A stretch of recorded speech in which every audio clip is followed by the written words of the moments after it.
தமிழ்நாடு சட்டமன்ற தேர்தல் 2026. ஸோ தேர்தலுக்கு பின்னாடி எடுத்த கருத்து கணிப்பு என்ன சொல்லுதுன்னு பார்ப்போம். யார் யாருக்கு எத்தனை தொகுதிகள் வெற்றி வாய்ப்பு அப்படிங்கிறதையும் பார்ப்போம்.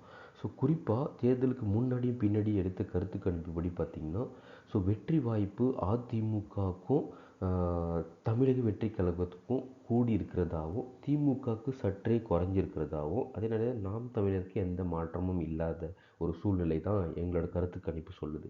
ஸோ குறிப்பாக அதிமுகவுக்கு 100லேருந்து 130 இடங்கள் கிடைக்க வாய்ப்பு இருக்குது. அதே மாதிரி திமுகவுக்கு 70லேருந்து 95 இடங்கள், தவேகாவுக்கு 7லேருந்து 12 இடங்கள், நாம் தமிழர் கட்சிக்கு 3லேருந்து 6 இடங்கள் கிடைக்கிறதா இந்த தேர்தலுக்கு பிந்தைய கருத்து கணிப்பு சொல்லுது.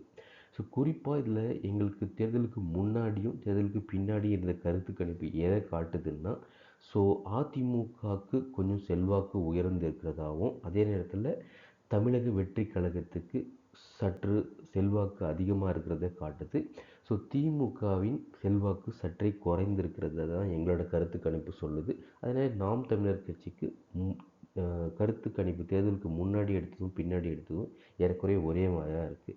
ஸோ மக்கள் முடிவே மகேசன் தீர்ப்பு. அதனால் தேர்தல் முடிவுக்காக காத்திருப்போம். நம்மளுடைய